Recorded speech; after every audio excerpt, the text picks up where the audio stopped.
అనాథలకు అన్నార్తులకు అన్నం పెడుతున్న మహత్కార్యం చేస్తున్నామంటే దయార్ద్ర హృదయులు స్పందించడం సహజం. ఈ ఆశ్రమం విషయంలో కూడా అదే జరిగింది.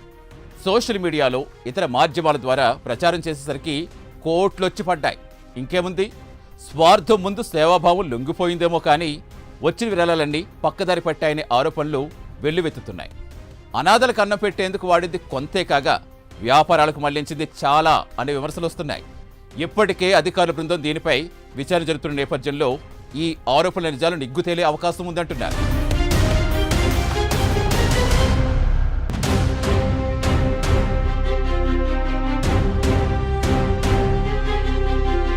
అమ్మా నాన్న ఆశ్రయం పేరుతో నిర్వాహకుడు గట్టు శంకర్ భారీగా డొనేషన్స్ సేకరించినట్లు స్థానికులు చెబుతున్నారు. సోషల్ మీడియా, వ్యక్తిగత పరిచయాలు, ధార్మిక కార్యక్రమాలు నిర్వహించడం ద్వారా విరాళాలు సేకరించినట్లు సమాచారం.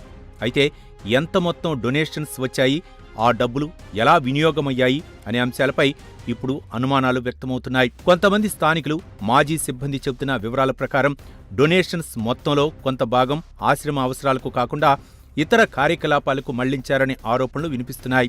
ఈ ఆరోపణలు నిజమా కాదా అన్నది విచారణలో తేలాల్సి ఉంది. 3 నెలలుగా దాదాపుగా అమ్మా నాన్న ఆశ్రమంపై వస్తున్నటువంటి సోషల్ మీడియా కథనాలు కావచ్చు, మన ఎలక్ట్రానిక్ మీడియా విషయాలు కావచ్చు, అనేక అంశాల మీద ఈ అమ్మా నాన్న ఆశ్రమంలో అవకతవకలు జరుగుతుందని చెప్పి సమాజంలో కూడా, అంటే చౌటుపల్లి లాంటి ఏరియాలో కూడా దీనికి సంబంధించి అనేక విషయాలు చక్కర్లు కొడతా ఉన్నాయి. ఈ విషయాల మీద నిజ ఏంటి ప్రజలకు తెలియాల్సిన అవసరం ఉంది. కాబట్టి ఇందులో ఏమి జరిగింది, ప్రజలకు ఏమైనా ఇబ్బంది కలిగే వాతావరణం జరుగుతుందా, అక్కడ వెళ్ళినటువంటి వందలాది మందికి పరిస్థితి ఏంటి, అందులో ఎంతమంది మెంటల్ కండిషన్ కరెక్ట్గా ఉంది లేదు అని చెప్పి ఈ విషయాల మీద పూర్తిగా నిజాలు తేల్చే ప్రయత్నం చేస్తే బాగుంటుంది. కాబట్టి ఆ అమనాశ్రమం నడిపించే వ్యక్తి అసలు కరెక్ట్ సరైన పద్ధతిలో వెళ్తున్నాడా లేదా, అసలు ఉన్నటువంటి దాంట్లో ఎంతమంది ఉన్నారు, ఇప్పుడు దాదాపుగా 15 సంవత్సరాలుగా ఎంతమంది వచ్చారు, ఎంతమంది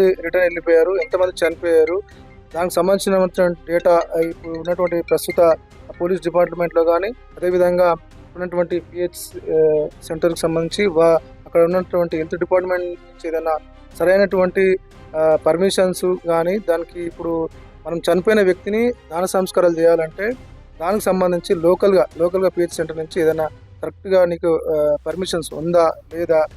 అదేవిధంగా ఇప్పుడు మనకున్న ఇన్ఫర్మేషన్ ప్రకారం 1150 మందిని మనం వారి స్వస్థలాలకు పంపించామని చెప్పి కూడా మనకు కొన్ని విషయాలు తెలుస్తూ ఉన్నాయి. అది అందులో నిజం ఉందా, అదేవిధంగా 350 మంది చనిపోయారని చెప్పి దాన సంస్కారాలు చేశాము, అక్కడ హైదరాబాద్లో చేసాము, లోకల్గా చేయకుండా హైదరాబాద్ చేసామని ఆ విషయాలన్నీ కూడా బయటకు వస్తూ ఉన్నాయి. కాబట్టి ఈ విషయాలు ఎంతవరకు నిజమో, ప్రస్తుతం అందులో ఎంతమంది ఉన్నారు, ఈ 15 సంవత్సరాలుగా ఎంతమంది వచ్చారు, ఎంతమంది బయటకు వెళ్ళిపోయారు, ప్రస్తుతం ఎంతమంది ఉంటున్నారు, ఈ విషయాలు దాదాపుగా రాజకీయంగా చక్కర్లు కొడతా ఉంది. గట్టు శంకర్ నడిపిస్తున్న కొన్ని వ్యాపారాలు ఇప్పుడు చర్చనీయాంశంగా మారాయి.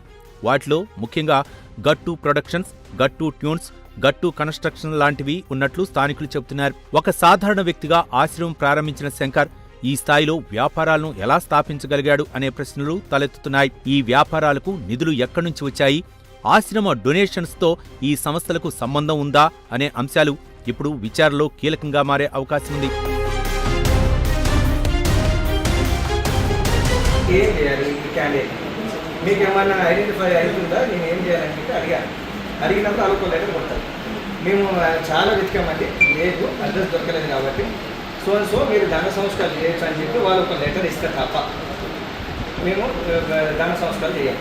ఆశ్రమంలో అరాచకాలంటూ ప్రైమ్ 9 విడుదల చేసిన వీడియోలు ఇప్పుడు పెద్ద సంచలనంగా మారాయి. ఆ వీడియోల్లో ఆశ్రమంలో నివసిస్తున్న మతి స్థిమితం లేని వ్యక్తులను అతి కిరాతకంగా హింసించడం బయటపడింది. ఈ వీడియోలు బయటకు రావడంతో స్థానికంగా తీవ్ర ఆందోళన నెలకొంది. ఈ ఆరోపణల నేపథ్యంలో భువనగిరి జిల్లా అధికార యంత్రాంగం స్పందించింది. జిల్లా కలెక్టర్ ఆదేశాల మేరకు ఒక ప్రత్యేక ఎంక్వైరీ టీం ఆశ్రమాన్ని సందర్శించింది. ఈ విచారణలో ఆశ్రమ నిర్వహణ, నివాసుల పరిస్థితి, ఆర్థిక లావాదేవీలు పరిశీలిస్తున్నట్లు తెలుస్తోంది. ఆశ్రమంలో నివసిస్తున్న వ్యక్తుల ఆరోగ్య పరిస్థితి, ఆహారం, నివాస సౌకర్యాలపై కూడా అధికారులు పరిశీలన జరిపినట్లు తెలుస్తోంది.